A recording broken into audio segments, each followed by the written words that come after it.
Such a gorgeous day. I do have a little bit more work to do. I'd like to get the outside shower replaced. I have a new one. The old one was clearly froze once upon a time. And then maybe I can play hooky and get out on the kayak for a little bit. I gotta take this down, or maybe I don't. I gotta go home for a couple of days. Gotta spend some time with the wife and resupply, and then I can come back for another few days. Okay, here is our outside shower. This side of the trailer needs a good cleaning, but I think we can change this out. I have no idea what it takes to change an outdoor shower. I'm pretty sure we can figure it out. I don't suspect it should be a complex task, but this was definitely frozen. The valve is just blowing water everywhere if you open it. Yeah, I think we'll go ahead and change it.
All right, did a little caulking around the outside. I'm no master plumber, but I'd say that that'll pass for this job. Actually, it's not half bad. I hate caulking. I always have a problem with it. So it doesn't sit perfectly flat because the frame of the trailer is right there. The original didn't either, but everything is in place and hooked up, and we can see if we have water. Squirty squirt. Little leak there. I just got to tighten that fitting up, but we now have an outdoor shower. How cool is that? I'll just have to remember to make sure that I drain that out and antifreeze it this fall, unlike the previous owners, and it won't freeze up again and get destroyed. And yeah, the lid just buckles a little bit because it's curved around the frame member, but that's fine. It's sealed completely around the outside and sealed, and I have this bamboo stand which flips open, and this is what I'll use to stand on to have my outdoor showers, and that will be just perfect. I can now have an outdoor shower with hummingbirds. That's good for when I'm covered in poison ivy and stuff and I don't want to go inside at all. Or just wash my hands or whatever. It's hot and cold running water. Love it.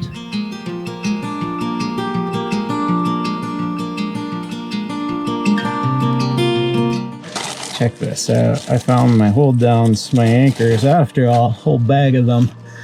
And we'll just tie this cable up nice and neat, and that'll be the end of it. I could tie these two as well, but I don't think I'll bother. This camper doesn't roll down the road, so it only moves twice a year to avoid the spring floods.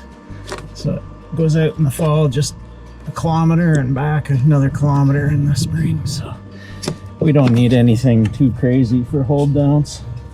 This should be fine. And I'm pretty happy with the panel as it sits. That'll be, I think it's not professional grade and it's not showroom grade, but it's plenty good enough.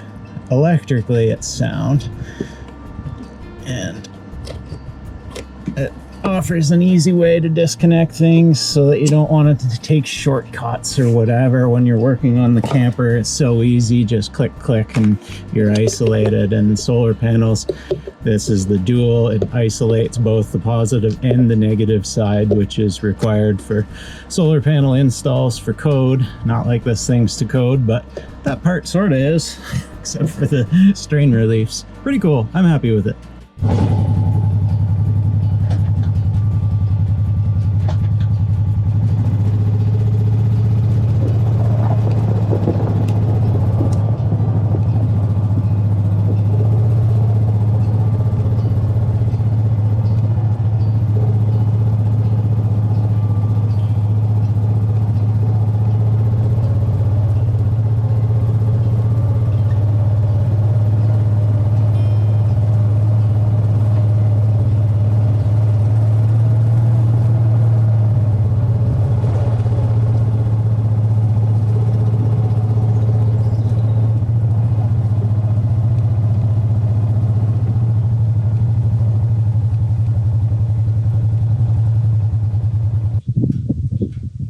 So it was my birthday the other day, and I was reflecting on how many birthdays I have spent in various places, and this place actually is the number one place in my life I have had birthdays.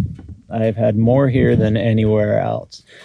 It's a nice time in summer to be away, and I always try and make sure I'm not working on my birthday if I can. And I usually try to take a relax like this and have a coffee by the river if I can now, and just makes for a good day. Pretty lucky. 43 years I've called this place home now, and I hope for a few more. Jeez, it's just magic, and almost as magic as this new coffee maker my wife gave me for my birthday. What an awesome, it's a French press made by GSI. GSI is a heavy duty outdoors company, and it brews amazing coffee. Pretty happy.